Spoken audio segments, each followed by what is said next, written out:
All right, Patrick, who's next?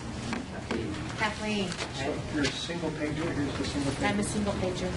Anybody else? Oh, wait, I need one more. Sorry, It is. Okay. Okay. Hi, Josh. Hi. I'm Kathleen Christie, and I'm with the Equity and Advocacy Association. And so I will start off describing the journey that we've taken with that essential. A lot of people ask, what is equity? So it's kind of hard to describe sometimes because we're all over. It's not a curriculum, it's not a program, it's not a thing. You can't touch equity. But it's a philosophy, a belief, and it's designed to help to level the playing field. So when we think about equity, we also have to think about what causes inequities, and that's where a lot of our time is spent.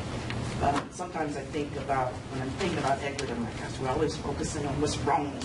But that's the job of doing equity work, because you got to focus on the inequities in order to create equity. So that's, just something that we have had to address within our department. But as we do this kind of work, we like to try to be proactive. That's kind of been a charge for us. So let's look at areas that are where we can make an impact before it becomes an inequity. So we've done some of those kinds of things. Right now, or the journey we've taken, we started with, if you remember years ago, what our first task was the ELD piece. Right. So we spent a lot of time getting that in place. That required us to, it was a kind of a new thing for many of our teachers to actually have to teach language development separately from their literacy class, which is the way it's been done over the years. So that was one of our first challenges, and once we got over that hurdle of trying to at least get the structure in place, then we started looking at other inequities that may cause the achievement gap. So we spent time looking at data. And because of the data and what the data was telling us, we actually recognized that we had to look at what are the impacts to the achievement gap. And so that's when we started uncovering some of the inequities.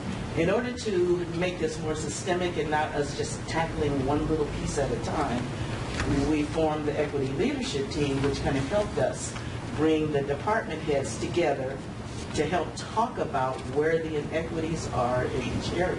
We knew overall that we had some issues around our student groups not performing to the best that we believe they can. We had an achievement gap. That was quite evident in our data. So we looked at that carefully, and thought about ways that we could start addressing some of the impacts to that achievement gap. Well, again, that required us to uncover the inequities, and that's where we started with the talk around equity audits. All an equity audit is taking a look at an area, uncovering equities through looking at data. Let's look at the data. So, for example, one area that we started with was, I don't know if you remember, Barb, was the Math 7 class. And we said, there's an issue here that impacts, what do you laugh at? You remember that? But that impacted the achievement gap, because you had kids who were only in Math 7 getting not exposed to higher levels of math. And if you looked at the data, if you just aggregated it, you saw who was in that class. So that's where you have to kind of pull the onion back to see who's there, who's being impacted, and how we need to address it. So as a result of that equity audit, the math department met with teachers, started looking at the curriculum, and fortunately at the same time the Common Core came in and changed all of that. Right. So that was a plus for that.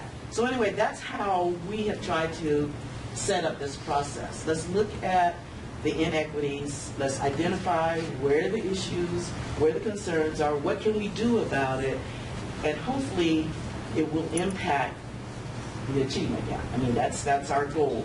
And we're monitoring data all the time to do that. So the key piece of our equity work was the Equity Leadership Team that has been meeting for about 3 years until we kind of hit a bump and didn't meet for 2 years. But then we started working with schools because the leadership team decided, well, we can't do all the work in the classroom. We are here. And so a lot of the work needs to happen at the classroom level, the site level. So we formed site equity teams. We started with 5 schools at a time. Started working with the leadership team at the school and did some professional development. One of the key issues around working with culturally and linguistically different children is that their teachers really need to develop some strategies that may be different, that they may not be acquainted with, but things have to be a little bit different in terms of their relationship, their impact on the engagement of kids. So that's a given, that teachers need to be culturally responsive to our students. That's a given. So we recognize that, and we know that we've got to provide that PD for teachers. Many teachers just do it innately. Some of them have developed skills. Some of them have had training. But that's something that we took on as a department. Let's do this PD with these site teams. Let's offer it in other venues wherever we can. But our focus remained on these equity site teams to try to impact what was happening and the learning for these kids. Kathleen, will you remind us the 5 schools that we started at? We started with Riley, Mountain View, Edison, Backman, then became the second year, and Bryant. Right, yes.